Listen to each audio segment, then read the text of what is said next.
Então, bom dia aí a todo mundo. Hoje a gente retoma a temática da aula anterior, em que a gente falou sobre a sociedade capitalista e a Revolução Industrial. Eu falei me deti mais numa história da Revolução Industrial, das revoluções industriais, e como é que essas revoluções industriais influenciaram também na vida da sociedade. Então, a gente passou, de maneira resumida, evidentemente, sobre os 4 períodos da Revolução Industrial. A primeira Revolução Industrial, que foi a era do desenvolvimento das máquinas a vapor, o uso intensivo do carvão, o uso, né, em termos de tecnologia dos transportes, o uso da locomotiva na telecomunicação, a invenção do telégrafo, isso tudo parte da primeira Revolução Industrial. Na segunda Revolução Industrial, nós tivemos, enquanto fonte de energia, não em substituição completa ao carvão, mas como substituição da principal fonte de energia que fez com que o desenvolvimento econômico acontecesse. Nós temos o uso intensivo do petróleo, a invenção dos motores de combustão interna, o desenvolvimento e a disseminação da eletricidade, e principalmente o uso da eletricidade nas cidades, o que muda a cara das cidades, o uso intensivo do aço, a invenção do automóvel, a aviação, não só a invenção do avião, mas também o uso militar e civil dos aviões, que começa nessa segunda Revolução Industrial, e a invenção do telefone. Nós temos, a partir do fim da Segunda Guerra Mundial, a terceira Revolução Industrial, em que nós observamos a entrada da energia nuclear, o uso intensivo da robótica, o grande desenvolvimento da indústria aeroespacial, a biotecnologia, o desenvolvimento das telecomunicações com, por exemplo, o uso da fibra ótica e o desenvolvimento da internet, da computação, que vai revolucionar o mundo e dá as condições para o advento do que é chamado por muita gente como o início do que a gente vive da quarta Revolução Industrial, com os sistemas cibernéticos, a internet das coisas, impressão 3D, a Big Data como a grande riqueza, né, o novo petróleo, como dizem alguns, que são os dados, e a inteligência, o desenvolvimento da inteligência artificial. Essa quarta Revolução Industrial é uma Revolução Industrial que nós estamos começando a vivenciar, não é uma Revolução Industrial que nós temos, né, essa fase que nós temos... nós estamos assim no pleno desenvolvimento dela, que a gente consegue observá-la de maneira muito evidente. A gente está bem nesse momento, talvez, de transição, em que alguns teóricos, alguns intelectuais já têm chamado da famosa indústria 4.0. Então, e essas transformações esse desenvolvimento tecnológico acarretaram também transformações sociais. O mundo que a gente vivia no século XIX era um mundo muito diferente do mundo que a gente vive hoje, né? E o mundo que a gente vem se tornando, e mudanças culturais, sociais, econômicas têm sido feitas. Mas, e essa é talvez a principal questão, e que eu queria falar para vocês, e eu vou trazer 2 autores para me ajudarem a compreender isso, e esse é o objeto da aula de hoje, é que, como eu mostrei para vocês na aula passada, nós tivemos, no século I, né, a máquina de Heron. Heron, de Alexandria, desenvolveu uma máquina a vapor. Máquina a vapor essa que não teve nenhum tipo de desenvolvimento posterior. Vou até compartilhar a tela aqui de vocês. Teve gente que não sei se todo mundo assistiu a aula anterior, mas de todo modo está disponível em vídeo. Heron desenvolveu uma máquina a vapor que... Deixa eu ver aqui.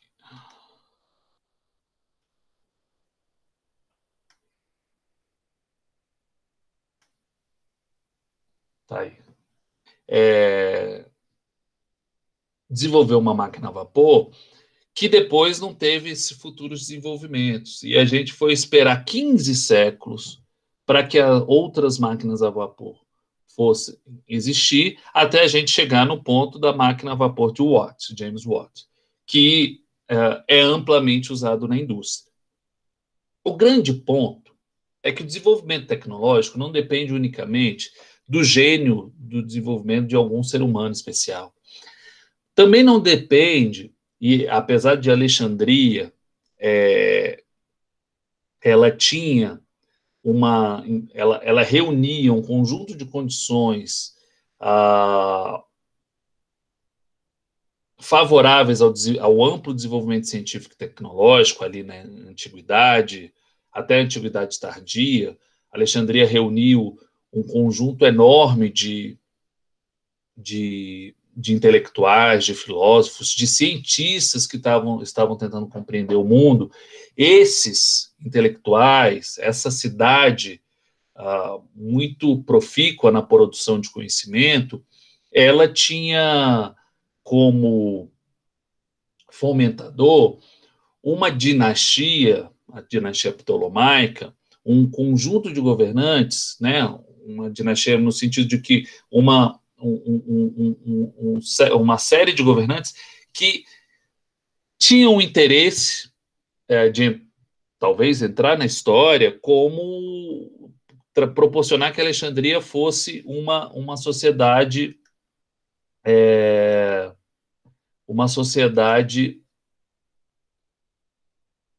diferenciada. Mas o mundo antigo ele era muito diferente do mundo atual, porque justamente o desenvolvimento tecnológico ele não era uma necessidade social daquele período, daquele tipo de sociedade, né? A sociedade romana que a gente está vivenciando, a sociedade grega e mesmo a sociedade medieval não tinham como característica principal enquanto modus operandi da sociedade uma necessidade constante de desenvolvimento tecnológico. Muito diferente da sociedade que a gente vive, que é a sociedade capitalista. Então, essa questão de que a sociedade capitalista, ela não só fomenta o aparecimento da tecnologia, do avanço tecnológico, do desenvolvimento, da inovação, a sociedade capitalista, ela precisa disso. Ela não só fomenta, ela tem necessidade. Isso é o bater do coração da sociedade capitalista. E é por isso que no século XVI nós temos uma série de avanços técnicos, uma série de avanços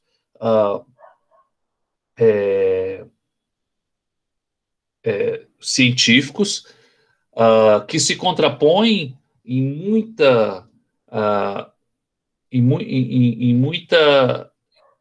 muitos aspectos àquela sociedade vigente. Ela revoluciona as estruturas daquela sociedade. Se você for pensar que Galileu Galilei, por exemplo, foi um cara que viveu no século XVI, Galileu. Ele vai propor a teoria heliocêntrica, em que o Sol é centro do sistema solar, que vai se contrapor a uma concepção de que a Terra, geocêntrica, que a Terra é o centro do universo, e que vai sofrer fortes oposições da instituição mais poderosa à época, que era a Igreja Católica. E tem que, inclusive, abjurar, ou seja, tem que dizer que ele estava enganado no Tribunal do Santo Ofício, senão corria o risco de ter a punição, que foi a punição de Giordano Bruno, que foi, por defender esse tipo de teoria, foi condenado à fogueira. Então, isso significa que há uma oposição a esse desenvolvimento científico, que é acompanhado por um desenvolvimento tecnológico, né? A física, a astronomia, elas vão constituir a base para esse desenvolvimento tecnológico que vai cair no desenvolvimento das máquinas a vapor, depois na máquina de combustão interna, depois na eletricidade, enfim, numa série de tecnologias que vão apoiar o desenvolvimento do capitalismo. Então, por que o capitalismo funciona dessa maneira? Tá?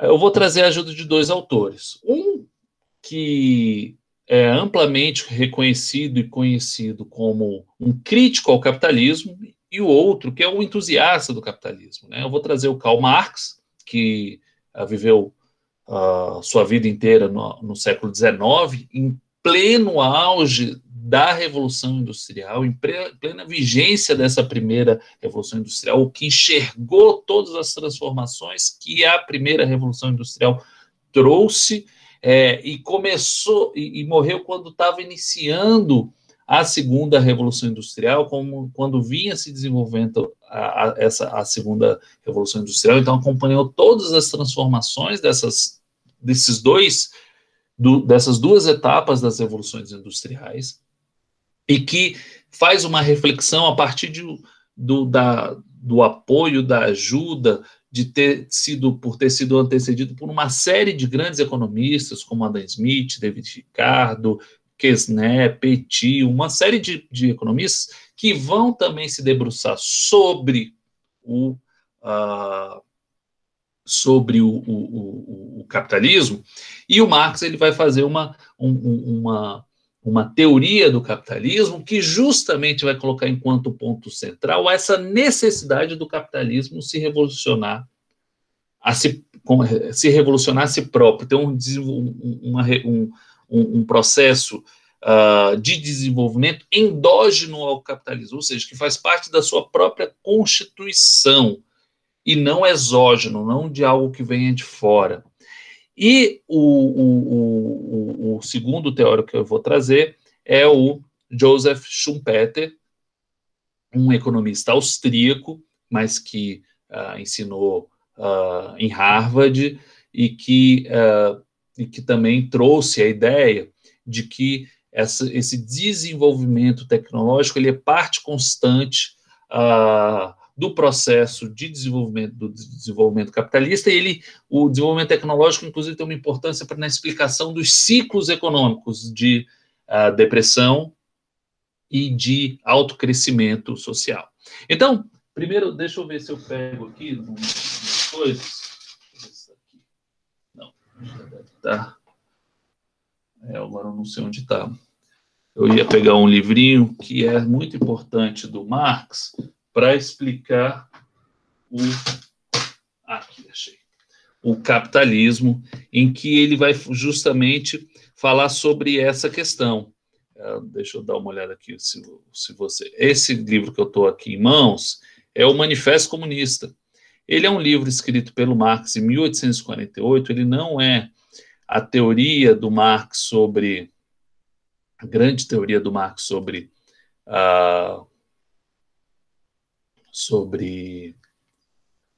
aqui, o Manifesto do Partido Comunista, essa versão da Paz e Terra, é um livrinho bem fininho, que eu gosto de livro que para em pé, na estante, assim, esse aqui não para de jeito nenhum. Tem umas versões um pouco com comentários e tal, mas ele é um livro muito pequeno, é um manifesto, né, ele foi escrito como um manifesto, mas ele é ele foi escrito em 1848 pelo Marx e pelo Engels, e ele justamente é uma, ele traz, né, ele é um manifesto, um manifesto político, ele é um escrito político, mas ele traz uma análise da sociedade capitalista e traz uma teoria da história, que é uma teoria que, inclusive, até hoje, muitos historiadores, sociólogos, filósofos, eles seguem para explicar as transformações da sociedade. Então, a gente vai tratar um pouco sobre essa concepção primeira do Marx, depois a gente vai ver como Schumpeter ele se apropria do Marx, ele utiliza o Marx e avança na tentativa de entender o desenvolvimento tecnológico. Para quê? Para a gente compreender que os avanços tecnológicos que a gente tem nos dias de hoje, eles são frutos da sociedade capitalista e não poderiam ocorrer em qualquer outro tipo de sociedade, pelo menos das que já existiram, né, na sociedade humana, porque não fomentavam, que não precisavam disso, enquanto isso não fazia parte da própria dinâmica de existência. Enquanto esses dois teóricos eles vão falar, olha, o desenvolvimento tecnológico ele faz parte da dinâmica de existência do capitalismo. Então, o Marx ele vai explicar, não no Manifesto Comunista, mas inclusive no Capital, que é a sua grande obra de 1867 de explicação teórica do capitalismo, que são 3 grandes livros, que eu tenho a versão aqui que é dividida em 5. O primeiro livro é dividido em 2 volumes, o segundo é em 3 livros, e o terceiro livro é um livro sozinho, pelo menos na minha versão do Capital. O Marx, ele vai demonstrar, num dos capítulos do Capital, do livro 1, como é que as sociedades da Idade Média, ao longo do mercantilismo, que é esse princípio do capitalismo, como é que ela vai passando do artesanato para a manufatura e da manufatura para a maquinofatura? Como é que isso se dá até chegarmos ao que a gente compreende como uma sociedade industrial? E como é que as classes sociais têm uma participação, a disputa, a luta de classes sociais e determinados grupos, ou como ele chama de forças produtivas, tem importância para fazer com que esse movimento ocorra, tá? Então, para o Marx, toda a sociedade humana, ele vai perceber isso ao longo da história, não só da sociedade ocidental, mas das outras sociedades também, que é uma sociedade, as sociedades humanas, elas têm grupos sociais que se contrapõem entre si, que se disputam espaços, interesses, riquezas, e principalmente o que ele chama de controle dos meios de produção, tá? Então, toda a sociedade, ela se estabelece a partir de um conjunto de relações de produção, ou seja, como é que a sociedade sobrevive economicamente, como é que a sociedade sobrevive em termos de relações com as suas condições materiais. E esses grupos sociais, eles vão se diferenciando, e em determinado grupo, ele vai tomar conta do que ele chama de meios de produção e vai se apropriar da força de trabalho de outras pessoas para que aqueles meios de produção gerem a riqueza que é necessária para essa classe, esse grupo social se tornar hegemônico. E para ser hegemônico, essa classe social vai se utilizar de alguns meios. Primeiro, o meio da força, né, vai constituir forças armadas, né, forças militares que vão garantir esse domínio, mas também não só pela força que os homens dominam, determinados homens dominam outros homens. Também esse domínio é feito pela força das ideias. Então, um conjunto de ideias que diga, olha, você deve obedecer ao seu, ao seu senhor, ao seu senhor feudal, ao nobre, que é a pessoa responsável, o dono dessas terras, você deve fazer isso, porque senão você vai ser punido por Deus, etc, etc. Então, você vai ter uma série, né, na religião, uma delas, mas não apenas, uma série de costumes, uma série de aparatos culturais, políticos, ideológicos, que vão constituir essa... e inclusive legais, que vão constituir esse arcabouço necessário para a dominação de classe, tá? Então, essas classes sociais vão se constituir em vários períodos históricos. Ele, no Manifesto Comunista, então, vai falar que dentro da sociedade greco-romana nós temos a luta entre senhores e escravos. Então, por exemplo, quando a gente está falando de Alexandria, esse conjunto, a gente está falando de uma sociedade escravista, em que os intelectuais, os cientistas, os filósofos que viviam na época, eles tinham, para poder trabalhar, eles tinham um trabalho para poder se dedicar ao desenvolvimento da ciência, ele tinha uma série de escravos que estavam por conta deles para poder fazer os trabalhos que eles não faziam, que garantiriam a sobrevivência deles. Então, enfim, você tem uma questão de classe social aí. Então, você vai ter a luta entre senhores e escravos na antiguidade. Esses escravos, e aí o Marx vai falar, olha o que acontece em Roma. Em Roma, a estrutura escravista ela entra em colapso quando as relações de produção já não dão conta das relações das forças produtivas que estão surgindo ali. Os escravos começam a se rebelar e aquela sociedade escravista, ela se decompõe, e aí vem os bárbaros e vão dominar. Então, a sociedade escravista entra em colapso. E aí surge um novo tipo de sociedade baseada em outras relações de produção, que é a sociedade feudal, baseado na relação entre senhor feudal e servo, que é um outro tipo de relação que não tem nada a ver com a relação escravista. E ele vai falar, e essa sociedade feudal, no final da Idade Média, ela entra em colapso também, porque a sociedade feudal, a classe dominante da sociedade feudal, que era a aristocracia, ela cria, no seu próprio desenvolvimento dessa sociedade feudal, ela cria ali no seu interior um grupo que vai se constituir enquanto classe social e que vai lutar pela hegemonia, que é a burguesia, que nada mais é do que o conjunto de servos que viviam nos burgos, que eram as cidades, e que constituem uma das forças produtivas importantes que vão se desenvolver a partir do artesanato, depois a partir da manufatura, e enfim a partir da maquinofatura, que vão se tornar suficientemente poderosos para controlar os meios de produção, para estabelecer novas relações de produção e assim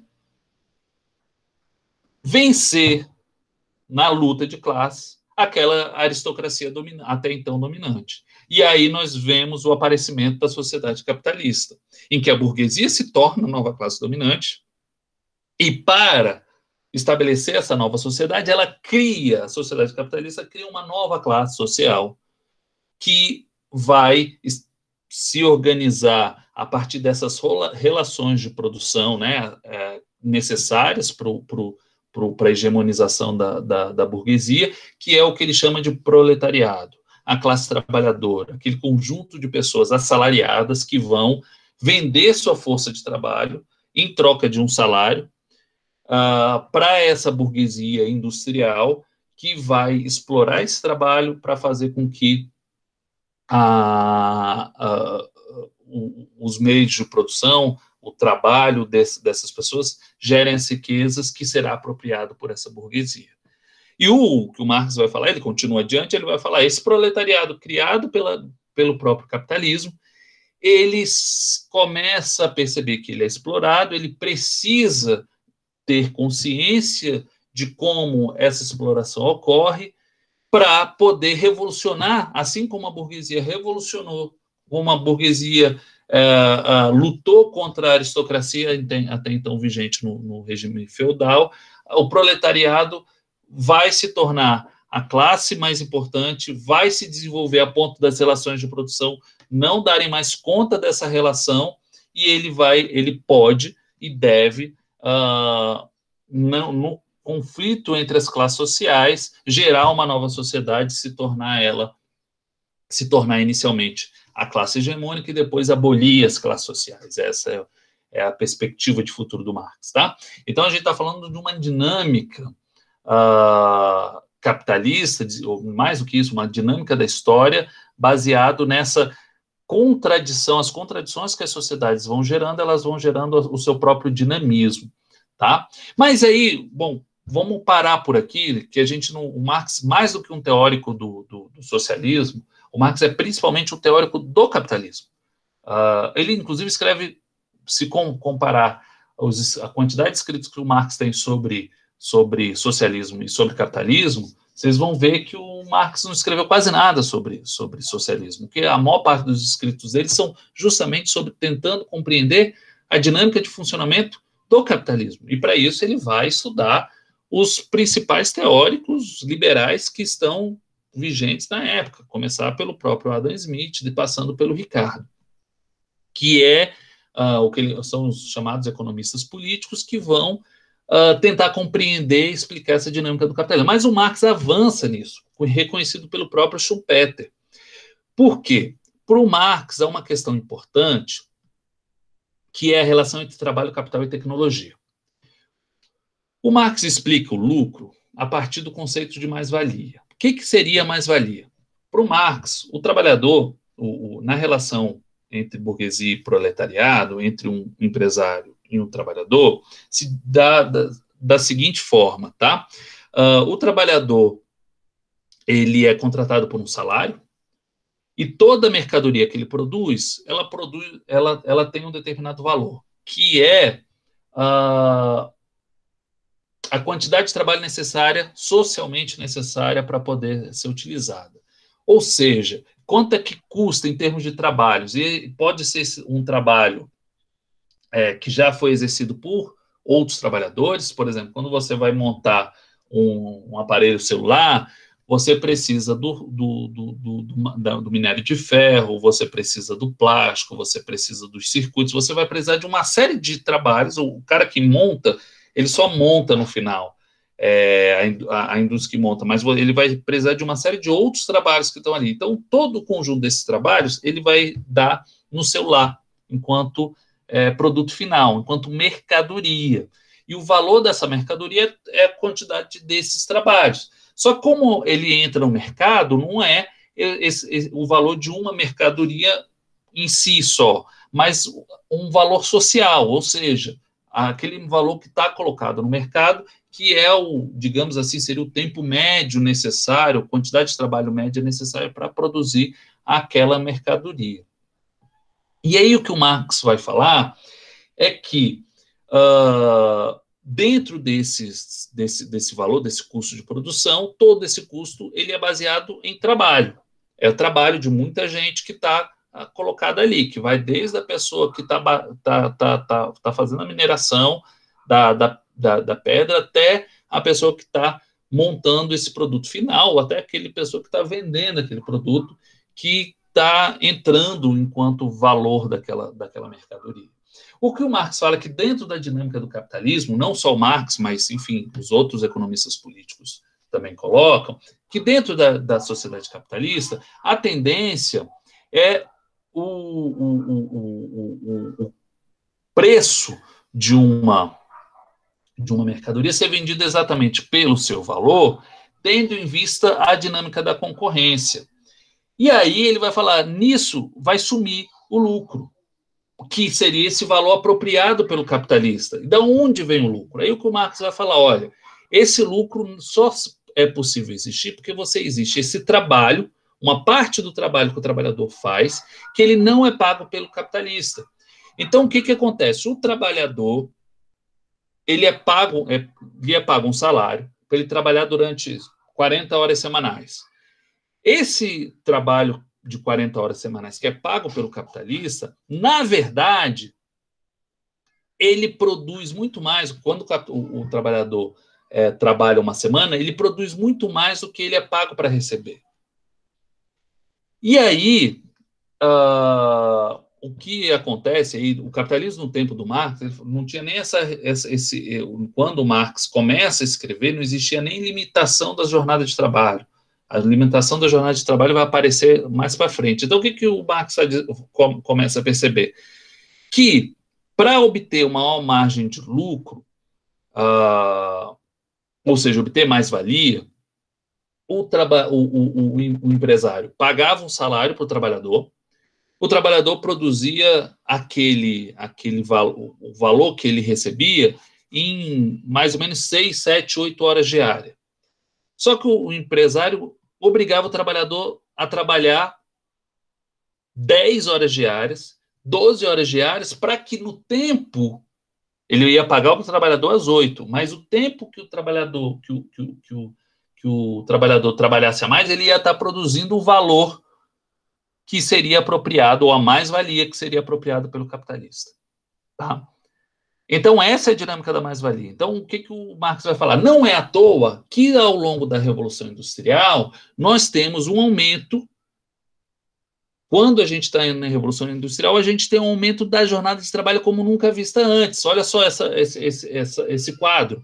Em 1650 a 1750, quando a gente ainda é pré-Revolução Industrial, a gente está numa sociedade mercantilista, a jornada de trabalho varia na Inglaterra entre 45 e 55 horas.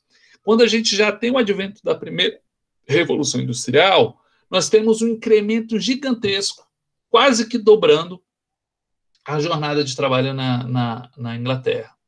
E essa jornada de trabalho só cai um pouco entre 1850 e 1937, justamente porque os trabalhadores começam a se organizar e lutar por uma jornada de trabalho mais humanizada, né? Mais passível da pessoa não morrer de tanto trabalhar. Então você tem uma realidade que é muito difícil de ser feita. E o que o Marx vai mostrar? Então, olha esse quadro. Então, depois você tem uma redução da jornada de trabalho. E aí, como é que o capitalista ou os capitalistas, vai ganhar da concorrência se ele não consegue explorar a mais o trabalho do trabalhador, em termos de horas de trabalho? Essa é a grande questão. E aí ele vai falar assim, aí mora a grande capacidade do capitalismo de revolucionar os seus próprios meios de produção. Porque o capitalista vai se utilizar de inovações tecnológicas para reduzir o tempo que o operário gasta para produzir uma quantidade de valor, uma quantidade de mercadorias no valor que lhe é pago enquanto salário. Isso significa o quê? Que quando você aumenta a produção, aumenta a produtividade por meio das inovações, você consegue reduzir esse tempo de trabalho para pagamento dos custos e aumenta o tempo de trabalho, o tempo de produção para gerar para gerar um lucro para o capitalista. Então, a gente sai daquilo que ele chama de mais-valia absoluta, em que você aumenta a jornada de trabalho para você aumentar a taxa de mais-valia, e você constitui uma inovação tecnológica para que você reduza o tempo de trabalho necessário para pagamento dos custos, inclusive, né, especialmente o valor do trabalho, e você consegue ampliar a taxa de lucro. Então, você sai da mais-valia absoluta à mais-valia relativa. E a tecnologia, ela é fundamental para a geração da mais-valia relativa. Então, o capital que é obtido a partir da exploração do trabalho. O que é a exploração do trabalho? O conceito de exploração do trabalho é a captura de uma parte daquilo que é produzido pelo trabalho de uma pessoa para outra. Tá? Então, para o Marx, por exemplo, a sociedade soviética ou chinesa, enfim, uma sociedade comunista, se apropriar de parte da produção dos trabalhadores, isso constituiria uma exploração do trabalho, tá? Em termos de conceito de exploração, que é essa apropriação de parte da produção. Então, o capital se apropria de parte do que é produzido. Esse capital é reinvestido em inovação para a geração de inovação tecnológica, reduzindo o tempo de trabalho, reduzindo o custo de produção de uma determinada mercadoria, e isso aumenta a taxa de mais-valia, ou seja, aumenta a taxa de lucro do capitalista. O que acontece também quando você constitui essas inovações tecnológicas é que um maquinário mais eficiente, ele vai empregar menos pessoas para fazer uma produção, e isso vai fazer com que mais pessoas fiquem desempregadas. Ao ficarem desempregadas essas pessoas, você tem você forma o que o Marx chama de o exército industrial de reserva, que é justamente essa quantidade, esse conjunto de pessoas que estão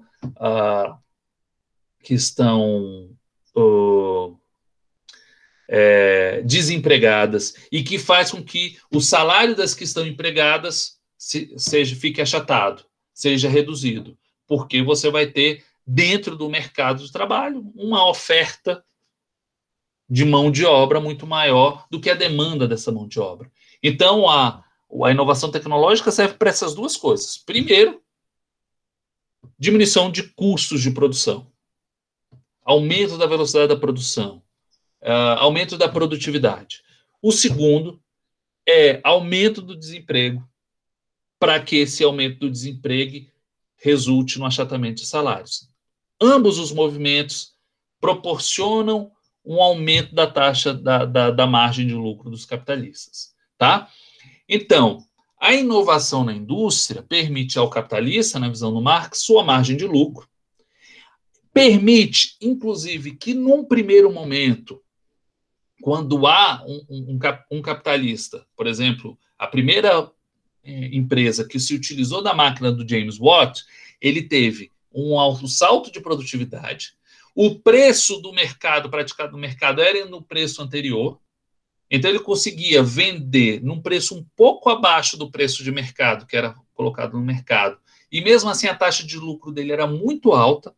Isso faz com que essa pessoa comece a controlar o mercado, quebrando as outras empresas, tá? Garante esse controle temporário do mercado, elimina a concorrência, porque as outras empresas não vão conseguir competir, vão ficar eliminadas, cria monopólios e concentra riquezas. E aí é a construção teórica, a construção de explicação do Marx, inclusive para as contradições internas e inerentes ao capitalismo, é de que essa dinâmica que o capitalismo possui, é uma dinâmica contraditória que gera, no final, vai gerar no final, uma possibilidade, ou necessariamente vai gerar, para o Marx isso seria um caminho inexorável, que o capitalismo acabe algum dia. Por quê? Nessa dinâmica, você vai criar cada vez mais monopólios, cada vez mais concentração de riqueza, cada vez uma massa de pessoas altamente empobrecidas, enquanto um conjunto cada vez menor de pessoas concentrando a riqueza da maior parte da sociedade. Isso gera uma situação social insustentável. Além de insustentável do ponto de vista social, do ponto de vista econômico, você precisa de uma certa distribuição de riqueza para que as pessoas consumam aqueles produtos produzidos pela sociedade capitalista.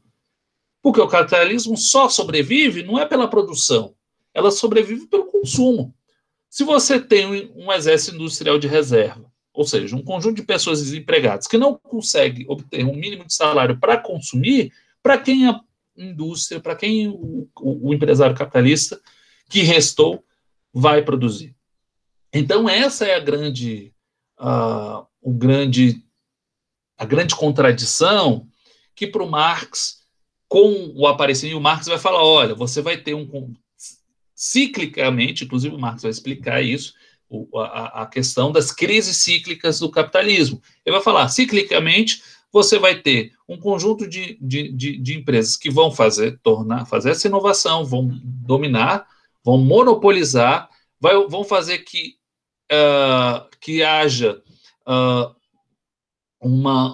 sua taxa de lucro vai subir de tal maneira, mas depois a tendência é essa taxa de lucro ir reduzindo, eles não vão dar conta de sustentar uma taxa de lucro muito reduzida, porque o que acontece? Por que a taxa de lucro reduz? Porque a tendência é das outras empresas acompanharem o desenvolvimento tecnológico de uma indústria líder e depois ficar equilibrado. E a taxa de lucro vai diminuindo, vai diminuindo, vai diminuindo. E a produtividade, a produção de todo mundo aumenta. E aí você tem uma crise de superprodução, que não é acompanhada pelo consumo de grande parcela da população. E quando a população não consegue consumir, essas empresas produzem para ninguém. E aí essas empresas quebram e essa crise gera uma situação social que se torna insustentável. Várias empresas quebram, só sobrevive aquelas que são as maiores empresas, que compram as menores, e aí você tem a tendência ao monopólio, inclusive, vai se fazendo ao longo dessas crises cíclicas do capitalismo. Então, essa é um pouco a ideia do Marx, e o desenvolvimento tecnológico, técnico-científico, é uma questão fundamental, primordial para o entendimento da teoria do Marx sobre o capitalismo. O Marx é um dos caras que consegue compreender a importância do desenvolvimento tecnológico no capitalismo. Tá? Alguma questão em relação ao Marx, a essas questões do Marx? Ficou claro? Bom, sobre o Marx também tem muita coisa na internet que vocês podem também se apropriar, vídeos, podcasts e tudo, enfim, a maior parte dos vídeos vão pegar outros aspectos do pensamento do Marx, mas tem muita coisa sobre ele, tá? Então, o Marx, a interpretação do capitalismo dele é essa. Quem se apropria da concepção do Marx sobre o capitalismo é o Joseph Schumpeter, que nasce, inclusive, no ano em que morre Karl Marx, em 1883, e morre pouco depois da Segunda Guerra Mundial, em 1950. Ele vai estabelecer, ele inclusive tem um livro que ele sobre democracia, socialismo e... Como é que é o nome do livro dele mesmo aqui?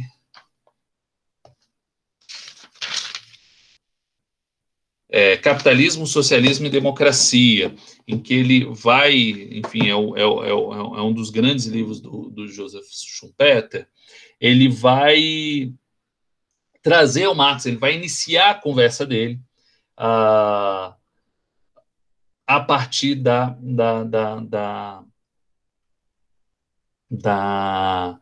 análise de como o Marx aborda ou analisa o capitalismo, tá? E aí ele, enfim, ele vai, digamos assim, se filiar a uma concepção, não é que se vai se filiar, então ele vai considerar que o Marx tem razão em alguns pontos, em outros não. Ele, na verdade, ele não se filia, ele não é um socialista, ele é um liberal, entusiasta do capitalismo, ele, inclusive, é um aristocrata, mais do que um liberal, ele é um aristocrata, tinha um certo...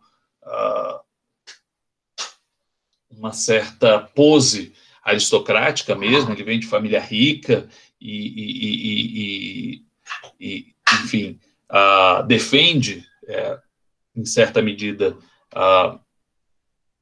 o capitalismo e a burguesia, e o Schumpeter, mas ele vai fazer algumas contribuições a partir dessa visão que o Marx já traz, dessa dinâmica do capitalismo, ele vai trazer alguma visão. Então, primeiro coisa importante, o que o Schumpeter considera enquanto sociedade capitalista? O que é a característica do capitalismo? Primeiro de tudo, é propriedade privada dos meios de produção, tá? Isso é fundamental. Segundo, essa produção ela deve visar o lucro privado, tá? Ela deve ter iniciativa particular e deve ser de caráter privado. Então, a propriedade privada, a produção para o lucro e um crédito amplamente disponível, porque o crédito vai tomar uma importância muito grande nisso aí, tá? Que ele vai... Uma das coisas que ele vai se diferenciar do Marx, ele vai olhar para o Marx, a descrição que o Marx faz do capitalista, o capitalista é aquele que explora o trabalho e quer obter mais valia. Para o Schumpeter, ele vai falar, tá, o capitalista pode ser o cara que quer o aumento da taxa de lucro pura e simplesmente. Só que se a gente considerar que o capitalista é só isso, a gente vai entrar numa situação que para os capitalistas não vai prezar inovação. Em qualquer nicho de mercado, um capitalista ou um conjunto de capitalistas, eles vão tender sempre aquilo que é mais prático para eles. Como assim? Bom, imagina, ele vai falar, imagina uma cidade pequena em que todo mundo vende determinada coisa. Você tem uma cidade em que as pessoas vendem ou produzem cadeiras. Muito melhor do que os capitalistas irem, os empresários, né, os produtores de cadeiras, ficarem produzindo cadeira e competindo um com o outro, quem vende a cadeira mais barata. A tendência das pessoas e dos empresários dessa cidade pequena é produzir mais ou menos suas cadeiras com diferenças, mas estabelecer um acordo tácito de que ninguém vai vender muito abaixo, ninguém vai vender muito acima, ninguém vai vender algo muito extraordinário. Por quê? Quando os empresários estabelecem esse acordo, sua margem de lucro fica alta, de todo mundo. E eles conseguem sobreviver dentro daquele mercado. Você não precisa, numa relação, numa sociedade de mercado, você ter essa concorrência em que cada um vai querer vender mais barato que o outro, produzir mais do que o outro para poder aumentar sua margem de lucro. A tendência é as pessoas produzirem e manterem uma margem de lucro razoável, sem precisar maiores saltos, né, produtivos. Então, o Schumpeter ele vai falar, esse capitalista, ele vai, inclusive, tentar, ao não estabelecer uma concorrência muito nefasta com seus colegas capitalistas, ele vai, ao máximo, explorar o trabalho dos seus trabalhadores para poder obter uma margem de lucro maior. Esse, para o Schumpeter, é o capitalista predador. Só que o capitalismo ele é uma sociedade que produz um outro tipo de capitalista, que é o capitalista empreendedor. E o que é o capitalista empreendedor? Ele vê aquele mercado, ele vê aquela situação e tem uma ideia de inovação, seja no processo, seja no produto, seja na forma de vender, ele vai pensar em algo inovador. E esse algo inovador vai ser um diferencial que vai permitir com que aquela figura tenha uma margem de lucro naquele momento maior do que os outros.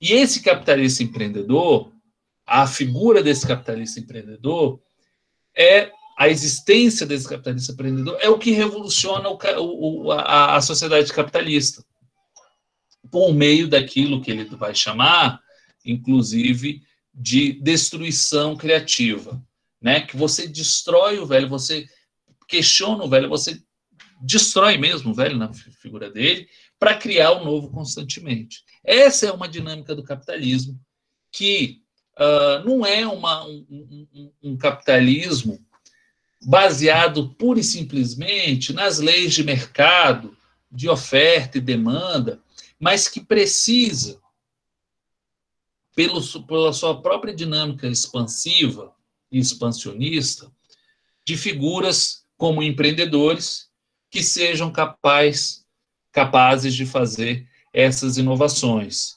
E esse capitalismo é o capitalismo dinâmico. Esse capitalismo é o capitalismo que revoluciona a si mesmo dessa maneira endógena, ou seja, ele não precisa de fatores externos, são fatores internos que fazem do capitalismo um sistema econômico e social capaz de gerar uma dinâmica que não existe em outros tipos de sociedade, tá? A partir dessa destruição criativa. Então, o que vai acontecer no capitalismo? O capitalismo não vivencia esse mundo que eu te falei dos produtores de cadeira de uma cidade pequena que estabelece um cartel, aquilo que eu estava chamando um cartel, e que esse cartel vai sobreviver sempre indefinidamente. É claro que há uma dinâmica de manutenção disso, de que isso fique da maneira que está. Mas sempre é possível, dentro da sociedade capitalista, algo mudar e transformar, fazer diferente. E o Schumpeter viveu isso entre 1883 e 1950. Eu queria trazer um exemplo que é justamente isso aqui para vocês. E o Schumpeter não vivenciou, mas ele falaria assim, se eu olhasse aí, tá vendo? O que eu estou falando é justamente isso que está acontecendo aqui para vocês. Vocês já viram até, sei lá, 10 anos atrás, não existia Uber. Não existia, tá? A Uber, quando entra no mercado de transporte de passageiros, transporte particular de passageiros, ela entra num nicho muito específico, né, de transporte transporte de elite, né? Ele vai ser um aplicativo voltado para carros enormes, que a pessoa vai precisar de um motorista para participar de um evento, não sei o que, tipo casamento, o cara vai lá e o motorista vai para casar naquele carro preto enorme e tal. Que era se tornou o Uber Black, que eu acho que já até quase praticamente desapareceu. Mas o Uber estava nesse nicho de mercado, então não competia com os táxis. E depois o Uber começa a competir com os táxis. Tu pega a existência do táxi nas cidades. Os táxis dominavam e cartelizavam, né? O táxi é um cartel, né, de pessoas, é uma corporação, era praticamente uma corporação de ofício medieval, em que os taxistas estabeleciam o preço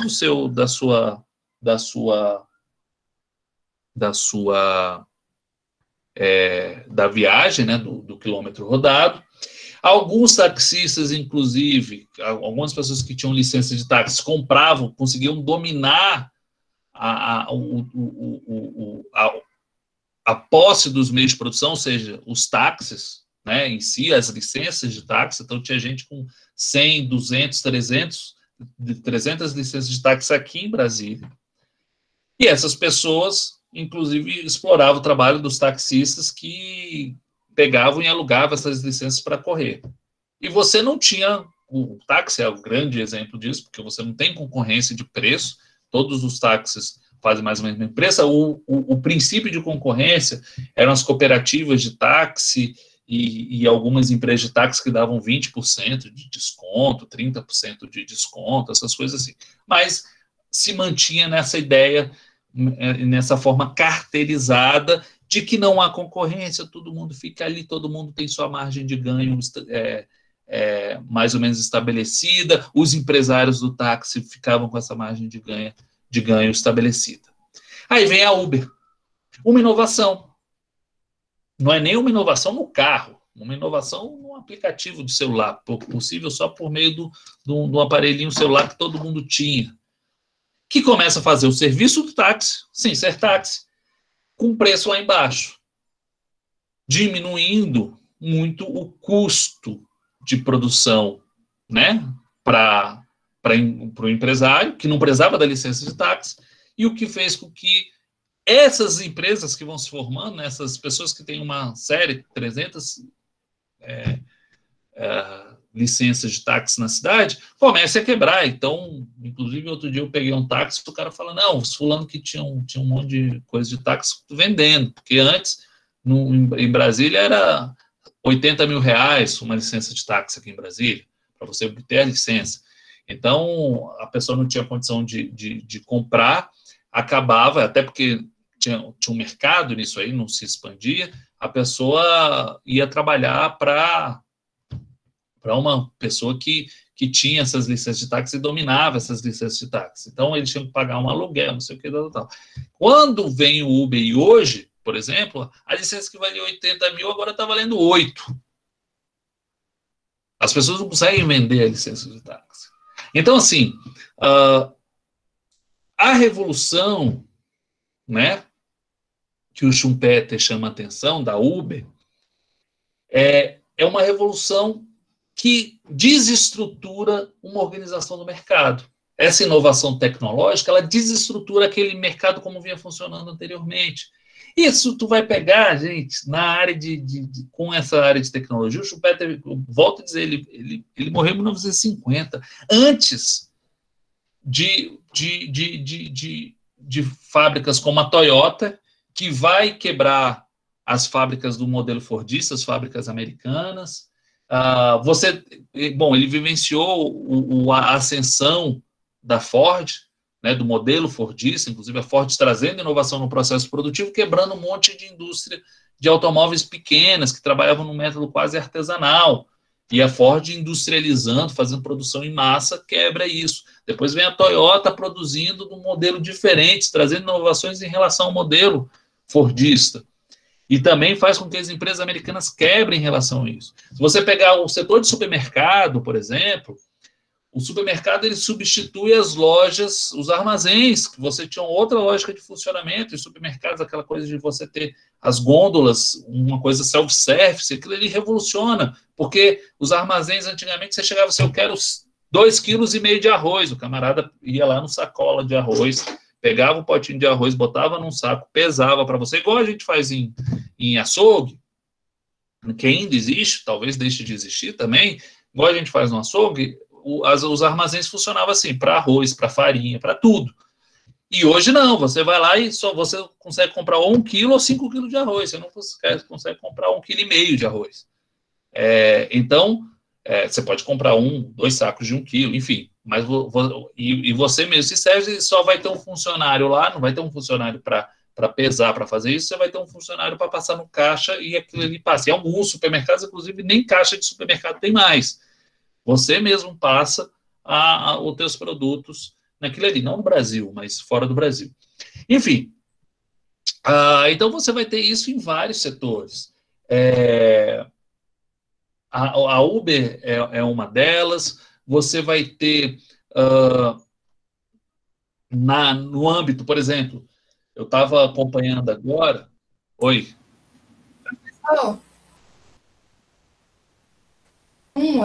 Em experimentação já há algum tempo, menos de 2 anos, lá em São Paulo, que ela é da Amazon. Não tem arroz, feijão, nem essas coisas assim, mas é uma lojinha pequena que o cara entra, tem um cadastro na Amazon, a câmera reconhece que ele pegou, ele só põe na sacola e vai embora. É descontado do cartão de crédito de quem cadastrou. Olha só. Aí, lá em São Paulo, um teste aqui para ver se a galera adere a isso, porque no exterior tem bastante, né? Desse tipo eu nunca tinha visto, não. Mas o que eu já vi, assim, e está cada vez mais comum, é um caixa eletrônico, assim, que você passa, tem assim, você vai passando no código de barra até.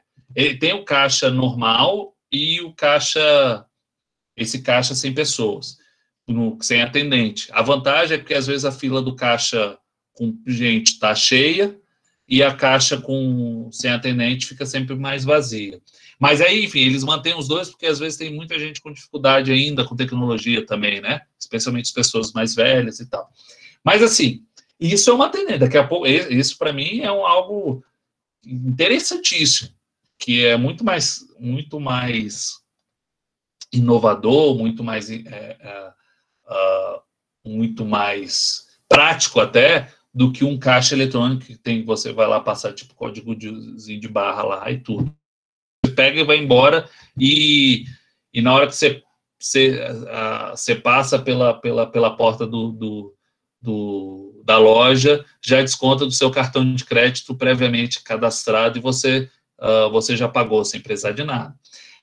Enfim, mas você tem um exemplo, a Amazon, eu acho que é um ótimo exemplo. Outro dia eu fui lá ali no Iguatemi, eles fecharam a Livraria Cultura, né? Eu fui inicialmente, há uns meses atrás, a Livraria Cultura, que era enorme lá, tinha ido para metade do tamanho e agora está menos da metade do... Agora fechou. Mas por que eu estou citando a Livraria Cultura? Porque eu costumava comprar livro em livraria pequena. Na UNB tem o Chiquinho, que é um livreiro daqueles tradicionais, que te conhece, que fala o teu nome, que ele olha para você e fala assim, chegou um livro que talvez te interesse e tal. E era aquela coisa muito pessoal, uma livraria pequena, especializada na parte acadêmica, e ele... Só que o Chiquinho nunca conseguia dar desconto, nunca conseguia... Enfim, tinha um monte de livro que eu falava assim, Chiquinho, eu preciso desse livro. Ele falava, eu vou pedir. Só que aí demorava 3 meses para chegar o livro. E aí vem a Livraria Cultura, que abre uma mega loja, dá desconto, cada livro, quantidade de livro que você comprava, ele te dava desconto. Você não tinha um livro, a livraria é imensa, então geralmente tinha tudo quanto é livro. Mas mesmo que não tivesse um livro, você pedia, chegava e você não pagava nem frete, né? E chegava em uma semana, porque eles tinham no estoque deles. Então você ia lá, a Livraria Cultura quebrou um monte de livraria pequena.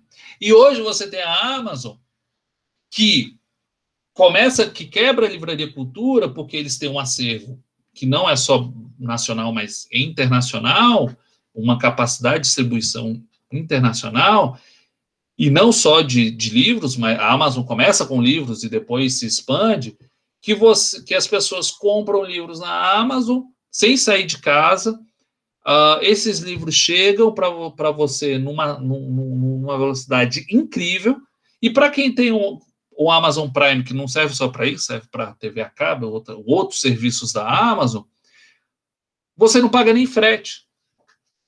E já obtém um desconto enorme. Então, tu pega a Livraria Cultura, traz um processo de inovação de uma grande rede expandida e quebras pequenas. Depois você vem uma Amazon e quebra uma grande, como a Livraria Cultura. E assim sucessivamente. Daqui a pouco vem outra e quebra, né? E se estabelece com a Amazon. O que é o Schumpeter? Qual ele vai falar que é o mecanismo? Não necessariamente de um quebrar a outra, né? A grande questão é que o processo de destruição criativa, ou seja, destruir o velho, criando o novo, ele permite com que a empresa inovadora, um empresário inovador, garanta um lucro monopolista. Que ele não é um monopolista. A Amazon não é monopolista. Você tem um monte de empresa pequenininha. Monopolista é a CAESB aqui no Distrito Federal. Monopolista é a SEB no Distrito Federal. Monopolista foi a Petrobras durante muito tempo, né, na exploração e distribuição de petróleo. Então, essas são empresas monopolistas. Só que o que faz o empreendedor, ele cria um tipo de produto de inovação tecnológica que lhe permite ter um lucro monopolista. Um lucro que só uma empresa monopolista consegue estabelecer. E essa empresa, esse lucro monopolista, ele é em si o motor da inovação. Porque é ele que cria as grandes fortunas. Então, se a gente percebe que as maiores fortunas nos dias de hoje estão nos setores de tecnologia da informação, por que elas estão no setor de tecnologia da informação? Porque justamente essa área é a área que permite, que tem se mostrado como a mais inovadora. Por quê? Figuras como Bill Gates, como Elon Musk, Não, Elon Musk não vem da área de tecnologia da informação, agora, mas enfim. apesar de estar conversando isso, trabalhando com inteligência artificial e outras coisas, energia e tal, como Bill Gates, o Mark Zuckerberg, o pessoal da Google, toda essa galera que está trabalhando com TI, com dados, é uma galera que está constantemente, ou em algum momento da sua vida empreendedora, estabelecer uma inovação que ganhou um mercado tão grande que fez com que essa pessoa acumulasse uma quantidade de recursos gigantescos e se tornasse a esse monopolista, né? Essa empresa se tornou uma monopolista praticamente dentro do mercado e garantiu aos seus donos, a pessoa que a criou, um lucro monopolista. O que acontece? Essa pessoa gerou essa inovação. E aí vamos falar de ciclo econômico para o Schumpeter, tá? Para ir encerrando, porque já estou falando demais. O Schumpeter, o empresário inovador, criou um produto, uma mercadoria que é inovadora, um processo produtivo que possibilitou que ele tivesse esse lucro monopolista. As empresas vão olhar aquilo ali, que estão ao redor ou não, e vão atrás de garantir também um lucro monopolista. Elas vão tentar se inovar, inclusive tentando inovar em relação a essa que já realizou a inovação, mas elas vão buscar atrás. Para fazerem isso, elas vão necessitar de quê? De crédito. E aí é onde entra o papel do crédito, muito forte. Então, na tentativa de gerar essas inovações, isso fomenta o mercado de crédito, isso fomenta o mercado de capitais, não só o crédito bancário, mas o crédito possível pelas ações. O mercado de ações aí tem uma importância muito grande. O mercado de ações aí cresce. A economia cresce nesse sentido, vai acompanhando esse espírito empreendedor, esse espírito pitbull dos empreendedores, e faz com que você tenha uma dinâmica, uma aceleração do processo de desenvolvimento e de crescimento econômico. É claro que você só é possível entrar nesse jogo quem tem capital, tá? Principalmente, vamos lá, o Schumpeter está falando isso do capitalismo dos anos 30, 40, que o capitalismo era o capitalismo da grande indústria. Capitalismo, quem gerava inovação era a indústria de automóveis, indústria de aviação, indústria de energia, enfim, era indústria. Então, para você não conseguia assim, eu vou inventar alguma coisa aqui e vou dar... O que você tem de hoje, atualmente, da pessoa que iniciou pequena e cresceu por meio de uma inovação, de um aplicativo, enfim, de uma rede social, isso é coisa muito recente. Então, você até tem, atualmente, algumas, mas não são todas, tá? Algumas pessoas que vieram meio que do nada e conseguiram estabelecer uma hegemonia, enfim, e ficar super rica. Mas, de maneira geral, o que o Schumpeter está falando é que só consegue obter esse crédito e fazer essa inovação para gerar esse lucro monopolista quem já tem grande capital, capaz de conseguir crédito. Primeiro, que quem dá crédito não é... Ninguém dá crédito para quem é duro, essa é a grande verdade, tá? Quem não tem capital, nem os bancos públicos, nem o BNDES vai dar crédito para quem não tem tem garantia para pagar, e também essa pessoa não consegue acessar o mercado de capitais. Isso era especialmente válido para os anos 30, 40, até quando o Schumpeter morre. Ainda é válido, mas a gente tem que dar digamos assim, perceber que não é só isso, né? Às vezes, principalmente depois a gente vai falar um pouco, quando a gente começar a falar da indústria, né, de tecnologia da informação, como ela se desenvolve, enfim, A gente vai falar um pouco mais sobre isso, mas isso é um pouco diferente hoje, mas ainda assim é necessário, é muito mais fácil para uma pessoa que tem já um capital que possa investir na construção do processo de inovação, que essa pessoa... então, você vai fazer com que esses empresários que já são ricos, mas que sejam inovadores, vão conseguir estabelecer esses lucros, como ele chama de monopolistas, que são, no final das contas, os motivadores da inovação. Então, esse processo é também um processo de concentração de capital, é um processo de progresso técnico. Ele garante o progresso técnico. Então, para o Schumpeter, ele vai ver, por exemplo, a concentração de capital, diferente do Marx, diferente de outros economistas que veem a concentração de capital como um problema. Ele vai ver assim, olha, você só consegue inovar quem já tem dinheiro para poder fazer inovação. Então, você não tem a concentração de capital não é ruim. Então, para alguns economistas, inclusive para o Marx, a concentração de capital, o monopólio, ele acabava com a concorrência, e ao acabar com a concorrência, acabava com a inovação.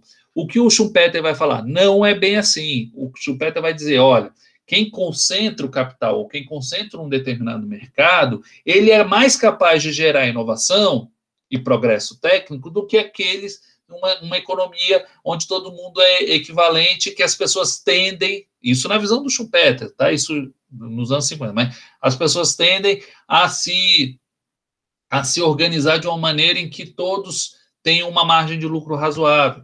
Então, quando você tem poucas empresas que estão competindo avidamente por um mercado, você vai ter um processo de inovação mais constante do que quando você tem algo muito disperso, porque você não consegue juntar capital para poder garantir essas inovações, que fazer inovação tecnológica é algo caro, que custa, que é arriscado também.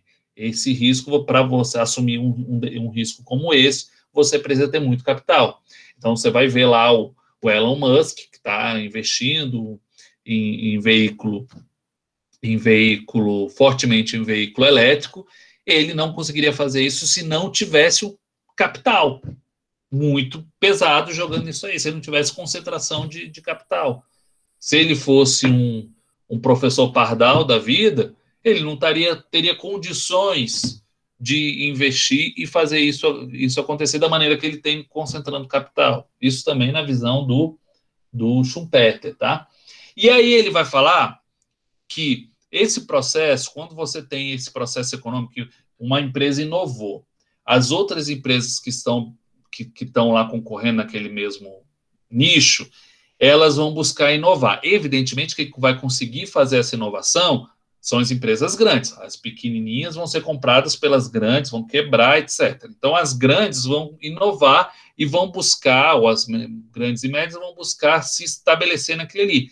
E mesmo as pequenas, uma hora vai chegar ao mercado, sei lá, você tem uma loja de uma oficina mecânica, surgiu uma máquina nova, todas as oficinas vão tentar comprar aquele equipamento, que primeiro vai estar num preço caríssimo, só as muito grandes vão conseguir fazer, mas depois vão surgir novas máquinas que outras fábricas vão fazer, que são mais baratas, ou mesmo aquela fábrica que fez a outra vai ser mais baratas, que segue o mesmo princípio, e as outras pequenas vão lá comprando. Então, isso gera uma necessidade de investimento para comprar a máquina, para fazer isso, e isso vai gerar um processo de necessidade de crédito, de investimento, vai fazer a economia crescer, vai empregar mais gente, todo mundo cresce, todo mundo bonito, e aí você tem uma dinâmica dessa, o círculo virtuoso da economia. Uma inovação traz uma série de inovações atrás, e aí todo mundo querendo garantir um pouco desse lucro monopolista, e todo mundo vai chegar mais ou menos ao mesmo patamar. O lucro monopolista cai. E aí, quando cai, quando o investimento que é feito não traz a margem de lucro que existia anteriormente, a tendência do investimento diminuir. Vocês estão acompanhando?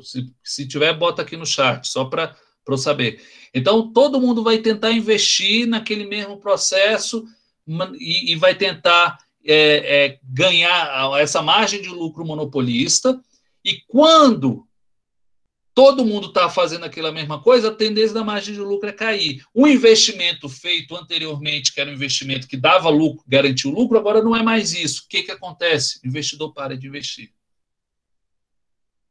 E aí, quando o investidor não tem expectativa de ganho lá na frente, e o investimento diminui, a tendência é uma depressão. Economia entra em depressão. E por isso que o Schumpeter fala, a gente sempre tem um ciclo gigante de crescimento e depois um ciclo de depressão. Um ciclo de crescimento e um ciclo de depressão. Um ciclo de crescimento e um ciclo de depressão. Nesse ciclo, a tendência é de um crescimento econômico constante, porque você vai sempre subindo, tá? Mas é uma coisa cíclica, e que a expectativa do mercado de capitais não muda até surgir um novo processo de inovação, tá? Então, a gente está vivenciando um momento talvez como esse, em alguns setores. No Brasil, a gente está num ciclo de depressão, mas estou falando no mundo. No mundo, a gente está vivenciando, na China, nos Estados Unidos, enfim, uma série de empresas que estão buscando, na área de tecnologia, especialmente de tecnologia da informação, e a tecnologia também no Brasil, no âmbito da tecnologia, está crescendo. Mesmo com a crise veio para outros setores, mas na área de TI, o ciclo econômico continua em grande medida alto. Por quê? As empresas que continuam investindo continuam com uma margem de lucro, que continuam inovando, continuam com uma margem de lucro grande. Pode ser que daqui a alguns anos, essa margem de lucro, como todo mundo entrou nesse mesmo mercado, a margem de lucro caia e a taxa de investimento caia, e isso gere um processo de depressão que só vai ser rompido a partir de um novo conjunto de inovações, um novo processo de inovação e uma nova área que vai fazer com que esse ciclo volte a acontecer em outras áreas. Então, o Schumpeter, no final das contas, diferente do Marx, que percebia que esse conjunto de inovações tecnológicas ia gerar uma crise gigantesca e acabar, o Schumpeter não estabelece esse fim necessário para o capitalismo. Apesar de, no final do seu livro, desse livro que eu falei, o Schumpeter vai dizer, olha, o capitalismo vai existir, então, indefinidamente? O Schumpeter, não. O capitalismo vai acabar. Agora, como e quando vai acabar, eu não sei, mas um dia vai acabar. Mas ele não acreditava que necessariamente seria por meio das próprias contradições do capitalismo, nem por conta da luta de classes. Tá? Para o Schumpeter, poderiam aparecer outras questões que fariam o capitalismo acabar, mas ele não vai refletir sobre como o capitalismo vai destruir a si próprio. Né? O que o Schumpeter vai falar é que, com o capitalismo, a lógica da destruição criativa, pode ser que, em determinado momento, a gente destrua tanto que não consiga criar nada de novo no lugar. Se a gente for pensar nas questões ambientais, talvez aí more o grande limitador do crescimento inexorável e irrefreável do capitalismo, que é os limites principalmente os limites ambientais, né, que a gente tem. Bom, enfim, espero que nessa aula aí resumida um pouco sobre como é que o capitalismo, por que o capitalismo se revoluciona e temos tantas inovações, tanta tecnologia sendo desenvolvida na nossa sociedade atual, tem ajudado a compreender um pouco como é que ocorre socialmente, economicamente, essa dinâmica que muitas vezes nos escapa. E eu acho que essas duas figuras, o Karl Marx e o Joseph Schumpeter, nos ajuda a compreender isso. Lógico que com outros teóricos mais recentes até, mas eu acho que esses dois são clássicos que as pessoas precisam conhecer. A Cláudia levantou a mão, pode falar, Cláudia. Sim, professor, eu queria só, após o término, que você falasse um pouquinho sobre o trabalho que nós vamos ter que fazer e se realmente precisa reunir 5 pessoas, que eu acho difícil online. Eu também acho muito difícil online. Não, reunir 5, o grupo é até 5 pessoas, não precisa de 5 pessoas, tá? Pode ser até de uma pessoa. O ideal é que o trabalho seja coletivo, porque vai facilitar para vocês também, mas pode ser coletivo de 2, de 3, tá bom? Ok, e você poderia explicar mais um pouquinho como vai ser feito? Porque você disse que pode ser feito um livro, uma apostila, né? Tá, então vamos lá. Em relação ao trabalho, vocês vão pegar vocês vão pegar algum tema que a gente está...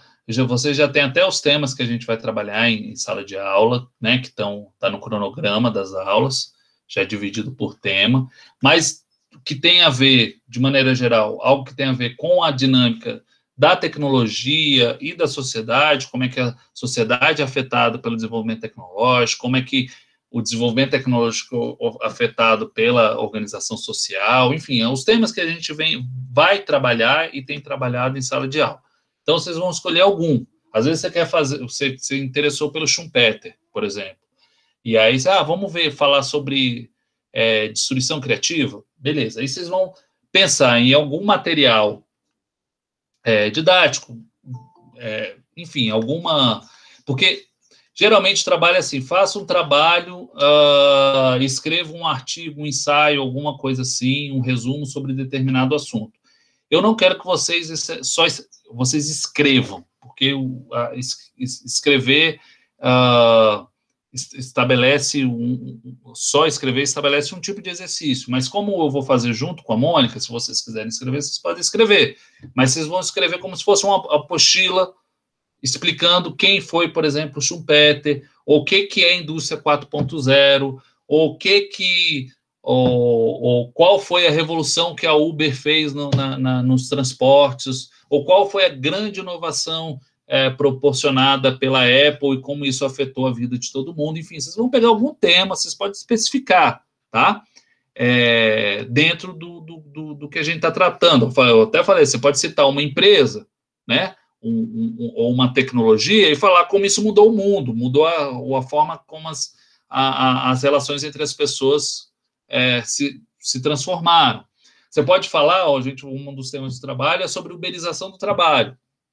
Então, vocês vão poder falar sobre, se vocês quiserem, pode falar o que é o trabalho uberizado, como é que é o trabalho dos entregadores de aplicativo, de motorista de aplicativo, não sei o que, Tem um monte de, inclusive, tem documentários a respeito, enfim, tem alguns textos a respeito, só que o que eu quero que vocês façam para refletir isso? Eu não quero que vocês façam uma apresentação de trabalho, enfim, até porque a gente está num momento que é difícil fazer essa apresentação, mas eu quero que vocês analisem isso e coloquem isso, pode ser um formato, pode ser um game, quem já domina isso aí, pode ser um joguinho de paciência, paciência não, aquele joguinho de memória, jogo da memória, pode ser enfim, alguma outra coisa, pode escrever um blog a respeito disso, pode fazer um vídeo a respeito disso, pode fazer uma apostila falando sobre o que é o trabalho uberizado. Eu tinha colocado anteriormente, você poderia fazer um podcast sobre isso, só que como a gente vai fazer eu e Mônica junto, o podcast não tem nenhum elemento gráfico, então não faz sentido fazer um podcast, entendeu? Então, na verdade é o seguinte, vocês vão discutir nesse material, apresentar nesse material alguma algum ponto em relação a isso, e eu abri, se vocês quiserem também fazer para pegar alguma obra de ficção científica e estabelecer a relação entre sociedade e as inovações que são colocadas ali, você pode colocar também a sociedade que é relatada e a tecnologia que é retratada ali, então vocês podem fazer isso também. Então, e qual o produto? Aí o produto vocês vão escolher, ele tem que ser um produto gráfico, que tem algum elemento gráfico, porque vai servir para a Mônica. Então, pode ser vídeo, pode ser jogo, pode ser blog na internet, desde que tenha esse elemento gráfico e tenha conteúdo, algum tipo de conteúdo que vocês vão produzir, baseado nos conteúdos que já existem, que estão disponíveis aí. Lógico que não pode ser cópia, né, do conteúdo que tem aí, porque é cópia. Cópia não é trabalho autoral de vocês. Mas vocês podem fazer referência, eu posso fazer até um dia aí ou indicar para vocês algum tutorial sobre como fazer referência ao trabalho dos outros, né? Sem utilizar esse trabalho dos outros, pegar lá o Ctrl+C, Ctrl+V e copiar, tá? Não sei se eu fui claro ou se continua em dúvida, Cláudia. Foi bem claro, professor. Muito obrigada. Tá? E o tema, vocês podem, me trazem assim, professor, eu estou querendo falar sobre isso aqui. Pode? Me traga, eu vou falar, não, isso aqui tá legal, ou não, sabe? Então, me traz que vai ser aberto, vai ser algo que vocês, enfim, não precisa ser sobre alguma coisa que a gente falou diretamente em aula, vai falar em aula, mas que tem a ver com o que a gente tá vendo em sala de aula, tá? Não é só sobre tecnologia em si, eu não quero que vocês me deem ou façam um trabalho sobre o Linux, por exemplo, mas o que vocês podem fazer é como, por exemplo, o Linux e outros sistemas operacionais ou outros aplicativos, outros programas de código aberto e livre, como é que eles constroem uma outra rede de relações e se contrapõem, por exemplo, a dinâmica de softwares pagos, por exemplo, enfim, pagos e de código fechado. Então, acho que vocês podem estabelecer isso, por exemplo, essa dinâmica também, escolher um tema nesse sentido.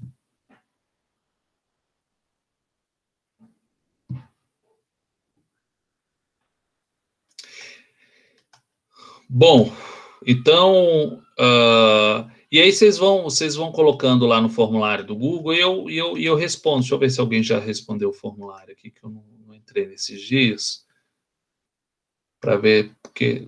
Professor, tentar fazer só, precisa preencher o formulário assim mesmo?